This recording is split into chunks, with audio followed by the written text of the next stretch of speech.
I'm Marilyn Fleer, I'm at Monash University, and today we have with us Fernando Gonzalez Rey.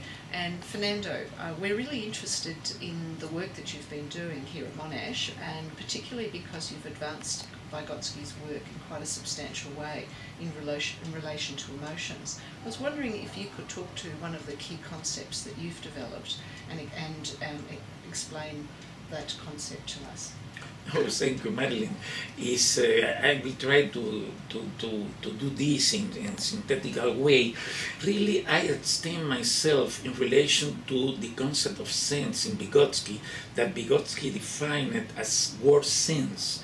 And I have entered in the topic of subjectivity within a cultural historical framework, because it was a topic that by historical and even ideological reasons was overlooked by the tradition, by Soviet psychological tradition, and took away in the last year by personalization through the matter of consciousness.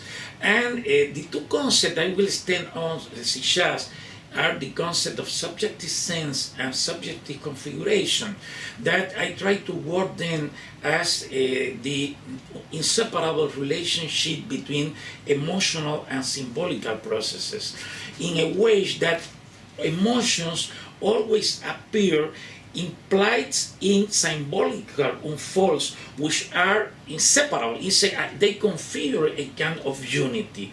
Subjective sense are processes that practically can be identified with human experience. We live our life through subjective sense. Our conversation, it is not any objective reproduction of what we are talking about right now. It's a symbolical sense production that made me to feel you in very particular way that have a lot to do with my context at this moment, with my history, and with my own culture.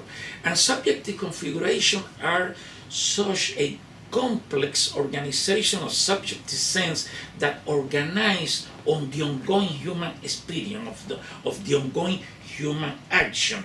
Is a way to represent as a unique systems process in subjective senses which unfold one into another in an endless movement.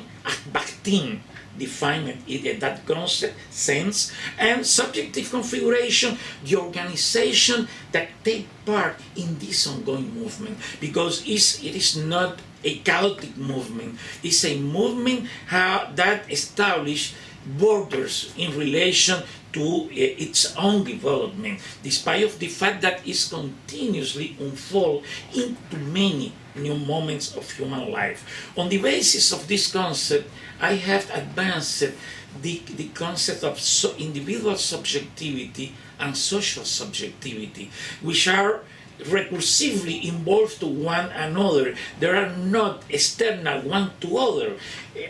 I, as a personal being, I am part of my social tissue, and I part of the social subjectivity that is right now configured in the social scenario within which I am taking part. And simultaneously, it emerged that experience in very singular way through my individual subjective configuration, but are processes which involve in subjectivity as matter. Subjectivity from cultural historical point of view cannot be a kind of intrapsychical state separated from the ongoing course of the social places in which our actions are organized.